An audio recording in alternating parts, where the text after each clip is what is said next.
Assalamualaikum warahmatullahi wabarakatuh. Uh, Alhamdulillahirabbil alamin. Wa bihi nasta'inu ala umuri dunya waddin. Wassalatu wassalamu ala asrofil anbiya'i wal mursalin wa ala alihi wa ashabihi ajma'in. Amma ba'd. Nama saya Aliatul Ma'rifah. Saya NIM 0030 dengan prodi Ekonomi Syariah, Fakultas Ekonomi Bisnis dan Islam. Oke, untuk video kali ini saya akan menjelaskan tentang apa itu yang namanya infant industry. Iya, mungkin dari teman-teman masih bingung yang namanya infant industry itu apa. Nah, dalam penjelasan mengenai infant industry ini ada 4 pokok bahasan yang akan saya bahas. Pertama, ada pengertian, kemudian bagaimana kebijakan proteksi, kemudian yang ketiga, faktor pendorong proteksi, dan yang terakhir yaitu tentang perundang-undangan dalam proteksi atau dalam melindungi industri kayak gitu. Nah, untuk yang pertama yaitu pengertian infant industry. Infant industry merupakan suatu konsep yang dijabarkan berdasarkan pemikiran untuk melakukan perlindungan dalam waktu sementara, dapat berbentuk hambatan tarif maupun non-tarif untuk dapat membantu perkembangan industri dan secara perlahan dapat bersaing di pasar perdagangan dunia. Nah, infant industry itu secara garis singkatnya atau secara mudahnya itu adalah perlindungan terhadap industri-industri yang baru muncul agar dapat bisa berkompetitif kayak gitu sehingga bisa masuk ke dalam perdagangan dunia. Selanjutnya yaitu kebijakan proteksi industri dalam negeri. Yang pertama adalah anti-dumping. Nah, dumping sendiri adalah praktik perdagangan yang dilakukan oleh negara pengekspor dengan harga jual yang kurang dari nilai wajar atau lebih harga barang tersebut gitu. Nah, makanya dalam kebijakan proteksi industri dalam negeri itu dilakukan kebijakannya yaitu anti-dumping dengan pembagiannya ada 2 yaitu perampasan dan terus-menerus. Kemudian yang kedua, kebijakan proteksi lainnya yaitu anti-subsidi, dan yang terakhir yaitu tindakan pengamanan atau yang dinamakan safeguard. Yang selanjutnya yaitu faktor pendorong proteksi. Nah, yang pertama yaitu memaksimalkan produksi dalam negeri. Yang kedua, memperluas lapangan pekerjaan.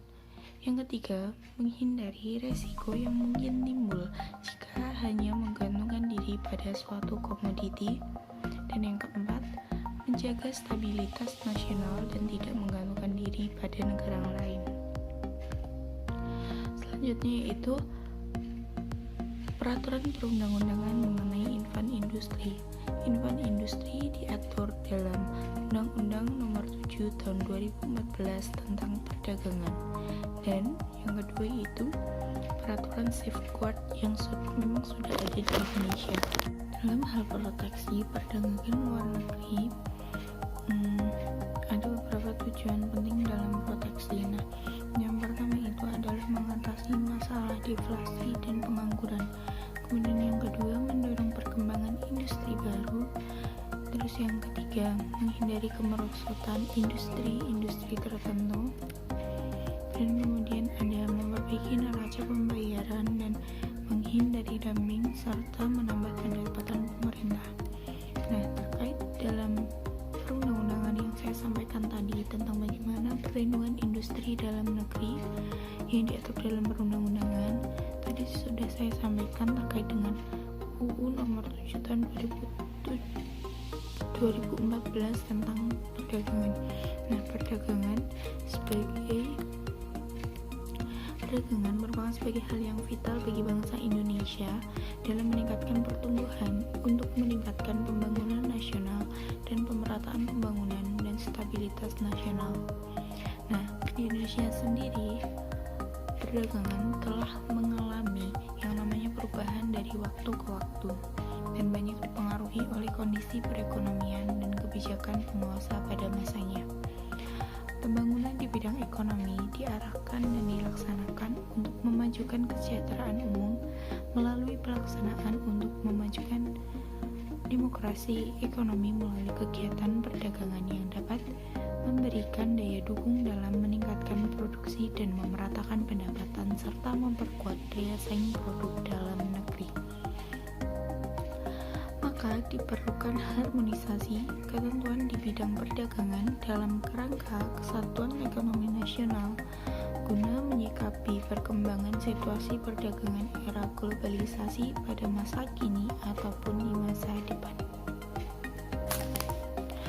Pemerintah mengatur kegiatan perdagangan dalam negeri melalui kebijakan dan pengendalian, menetapkan aturan penggunaan label berbahasa Indonesia pada barang yang diperdagangkan di dalam negeri.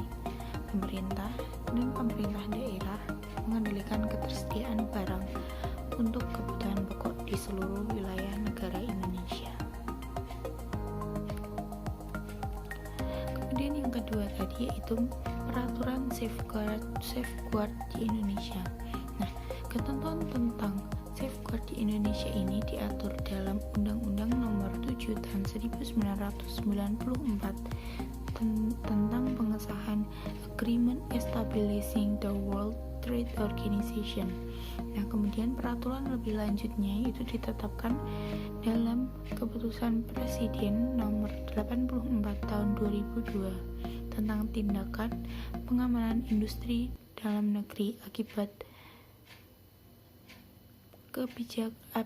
lonjakan impor yang disepakati secara internasional yang isinya adalah seperti yang saya sampaikan tadi. Terima kasih untuk waktunya. Alhamdulillahirrabbilalamin. Wassalamualaikum warahmatullahi wabarakatuh.